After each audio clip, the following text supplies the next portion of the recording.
Hello, Jamie from Inky&Scrappy back with Ink Road Stamps design team using the basic flowers number 2 and I'm going to call it a stained glass, but it's really not stained or glass or even on the acetate. But this one would be really cute to do maybe like a alcohol ink on that acetate and you can get that stained glass look and do like a see-through one. Ooh, that's a good card idea. Anyways, let's get back to the one I'm currently working on and not future projects that are already in my head. Okay, actually that one just popped into my head. So anyways, I decided to die cut this one out of my top panel. So I left enough room down on the bottom for a sentiment. I haven't decided on the sentiment yet at this point, but I figured I could find one that would fit in that space. So I'd also cut down that front panel to 5 1/4 by 4 inches. This will allow a little bit of a border all the way around this one, and it will also help me make that shaker a little bit, I don't know, a little bit easier. Not really, but it gives me a little bit of wiggle room on that shaker front. So I did line this up on a piece of actual A2 paper. So I think I am using Distress Heavystock in white. We all know, okay, I have told you multiple times that I'm not impressed with the new Heavystock. I don't know what they did to it when they, I don't know, upgraded, got their new stock, whatever they did. It's not like old Heavystock. It does not work with the spray inks and all of those things. So I've been trying to use it up for other things. So this was one that I was like, if it doesn't turn out, it'll be fine, because I wasn't really looking for perfect on this one, and I was okay with that. So I did stamp this in some Distress Antique Linen ink because I was kind of going for no line coloring, but kind of not really, because ultimately I wanted all of that to be hidden, and I'm going to end up bringing in that detailed dye that goes with this one, and you'll see why I called it kind of stained glass, because it's not really. But I'm bringing in my Twinkling H2Os. I just kind of picked a few pinky reds, like a darker one, a lighter one, and I did the same with the greens. I did a darker one and a lighter one, and those little berries, I had no clue what I should do with them. I ended up going with orange. I don't know. Purple would have been kind of cute with them too, I guess.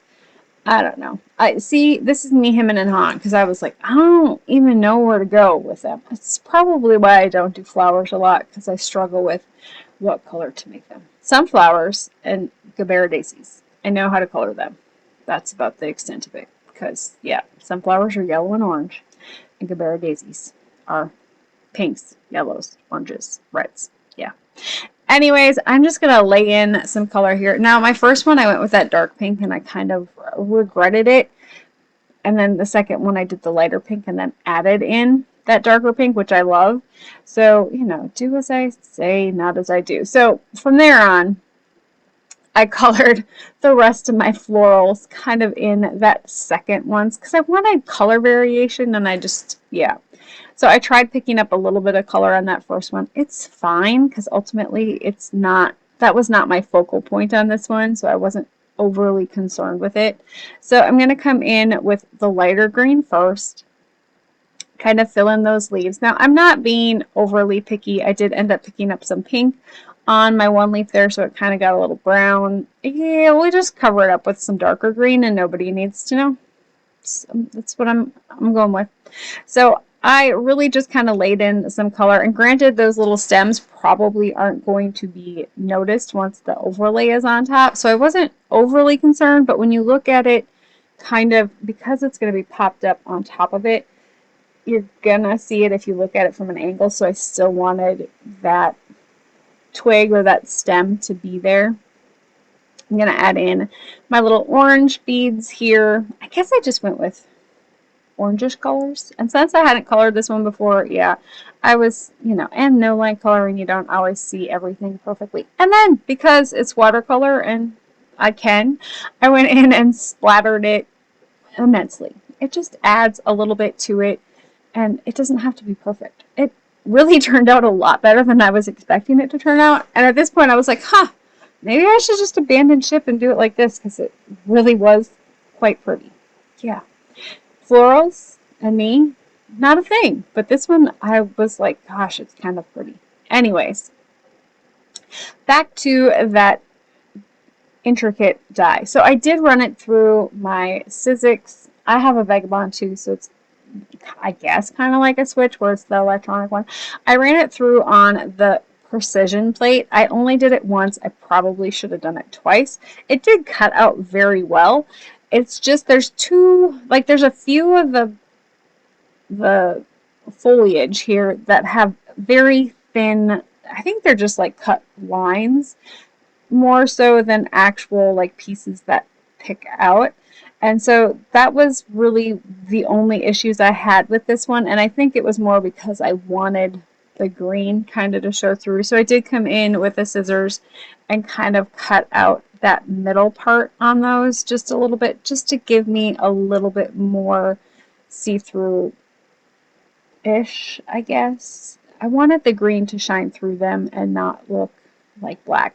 So I did cut this. I also cut this out of some, it's not quite glittery. It's kind of reminds me of like a, I don't know, that it was like, I picked it up for some record die cuts that I was doing, or record card that I was doing, because it kind of looks like lines of, I don't know, like that streaky record line stuff. I don't know. Anyways, I got that all weeded out, and then I cut down my card base here to be a little bit smaller than my inside piece. Well, so before I could get too far here, I had to snap another picture for Instagram.